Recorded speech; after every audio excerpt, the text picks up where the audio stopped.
ദുബായിൽ നിയമവിരുദ്ധമായി കോൺഗ്രസിന് രാഷ്ട്രീയ സംഘടന പ്രവർത്തിക്കുന്നത് OICC ഗ്ലോബൽ കമ്മിറ്റി എന്ന പേരിൽ.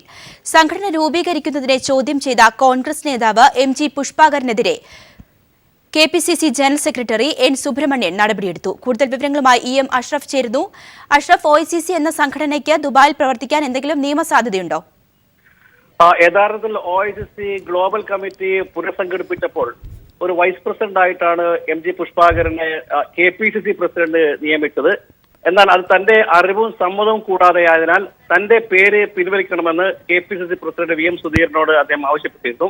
അതിനെ തുടർന്ന് N സുബ്രഹ്മണ്യം അദ്ദേഹത്തെ ഒഴിവാക്കി എന്നാണ് അറിയാൻ കഴിഞ്ഞത്. എന്നാൽ ഈ ഒഴിവാക്കൽ കാര്യത്തോടൊപ്പം തന്നെ അദ്ദേഹം പുഷ്പാകരൻ ചൂണ്ടിക്കാട്ടുന്ന ഒരു വസ്തുതയുണ്ട്.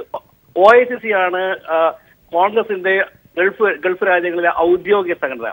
ആ OICC പിരിച്ചുവിടണമെന്ന് ദുബായ് സർക്കാരിന്റെ കമ്മ്യൂണിറ്റി ഡെവലപ്മെന്റ് അതോറിറ്റിയുടെ ആവശ്യപ്രകാരം അതിന്റെ പ്രസിഡന്റ് ആയിരുന്ന MG പുഷ്പാകരൻ അത് പിരിച്ചുവിടുകയും അതിന്റെ കോപ്പി സർക്കാരിന്റെ അതോറിറ്റിക്കും മാധ്യമങ്ങൾക്കും നൽകിയിട്ടുള്ളതാണ്.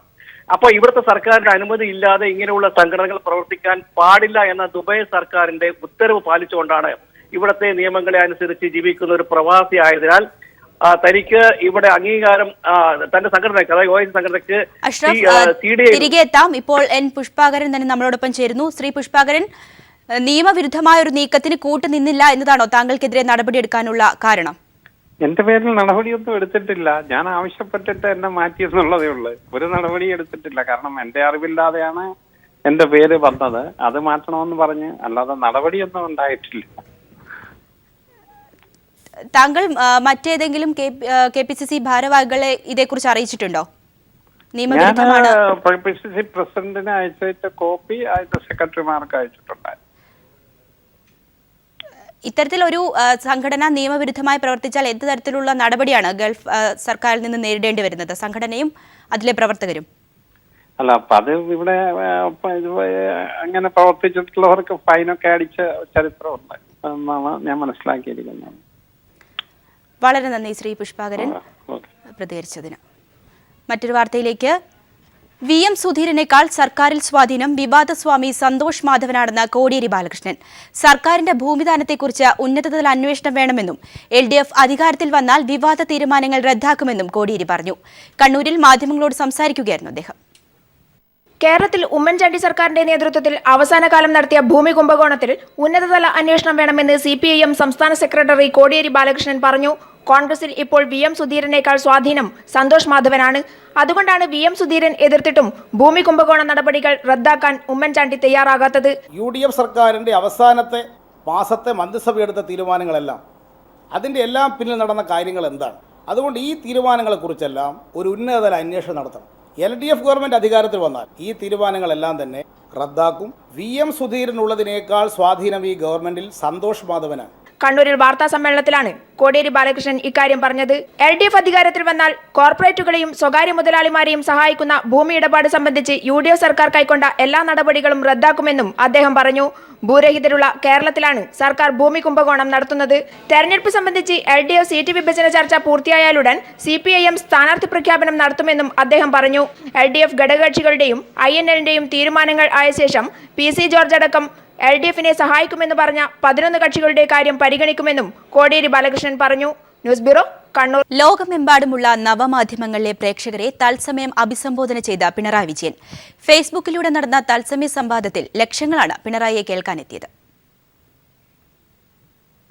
നെറികെട്ട വർത്തമാനകാലത്ത് നിന്നും കേരളത്തെ വിമോചിപ്പിക്കും എന്ന നിശ്ചയദാർഢ്യമാണ് സോഷ്യൽ മീഡിയയുടെ ചോദ്യങ്ങളെ അഭിമുഖീകരിക്കുമ്പോൾ പിണറായി വിജയനിൽ കണ്ടത്.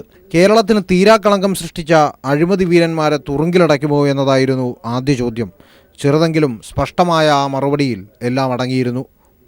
നിയമവിരുദ്ധമായി പ്രവർത്തിച്ചവർക്ക് LDF ഗവൺമെൻറ് ഒരു പേടി സ്വപ്നമായിരിക്കും.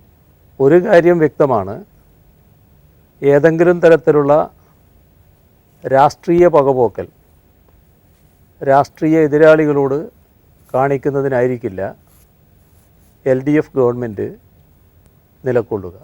വിലത്തകർച്ച മൂലം ദുരിതം നേരിടുന്ന കർഷകരെ സംരക്ഷിക്കാൻ LDF പ്രതിജ്ഞാബദ്ധമാണെന്ന് പിണറായി മറുപടി നൽകി. ചെറുകിട വ്യവസായത്തെ പ്രോത്സാഹിപ്പിക്കുമെന്നും അദ്ദേഹം ഉറപ്പു നൽകി. കഴിയാവുന്ന എല്ലാ മേഖലകളിലും PSC വഴിയായിരിക്കണം നിയമന പ്രക്രിയ എന്നതാണ് LDF നിലപാടെന്ന് അദ്ദേഹം വിശദീകരിച്ചു. മദ്യനിരോധനമല്ല, മദ്യവർജനമാണ് LDFന്റെ നയം. പരിസ്ഥിതിയെ അവഗണിച്ചുകൊണ്ടുള്ള വികസനമല്ല തങ്ങൾ ഉദ്ദേശിക്കുന്നതെന്നും അദ്ദേഹം പറഞ്ഞു. കാർക്കശ്യക്കാരനായി മുദ്ര കുത്തുന്നതിനെതിരെ പിണറായി പ്രതികരിച്ചത് ഇങ്ങനെയാണ്. അതെല്ലാം ചിലർ ചാർത്തിത്തരുന്ന വിശേഷങ്ങളാണ്. ചിലരെ ചിലതായിട്ട് ചിത്രീകരിക്കാൻ നമ്മുടെ നാട്ടിൽ ചിലർക്ക് താല്പര്യമുണ്ട്. അതിൻ്റെ ഭാഗമായി വന്ന ഒരു വിശേഷണമായിട്ട് മാത്രമേ അതിനെ കാണേണ്ടതായിട്ടുള്ളൂ. കേരളത്തിലേക്ക് വിഷപ്പച്ചക്കറി കൊണ്ടുവരുന്നത് തടയാൻ ഏജൻസികളെ ഏൽപ്പിക്കുന്നതാണ് അഭികാമ്യം. വിഷപ്പച്ചക്കറി വിതരണം ചെയ്താൽ ശിക്ഷ ഉറപ്പാക്കുമെന്നും അദ്ദേഹം പറഞ്ഞു. ലോകമെമ്പാടുമുള്ള പ്രേക്ഷകരുമായി തത്സമയം പിണറായി സംവദിച്ചത് ഒരു നവ്യാനുഭവമായി മാറി.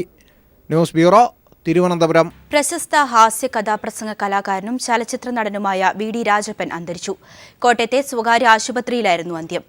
ഹാസ്യ കഥാപ്രസംഗങ്ങളിലൂടെ കലാരംഗത്ത് വ്യക്തിമുദ്ര പതിപ്പിച്ച VD രാജപ്പൻ മലയാളത്തിലെ സിനിമ പാരഡി ഗാനങ്ങളുടെ ഉപജ്ഞാതാവ് കൂടിയാണ്. മലയാളിയെ കുടുകുടാ ചിരിപ്പിച്ച VD രാജപ്പൻ ശ്രദ്ധേയമായ വേഷങ്ങൾ അവതരിപ്പിച്ചുകൊണ്ട് വെള്ളിത്തിരയിലും മിന്നുന്ന താരമായി മാറി.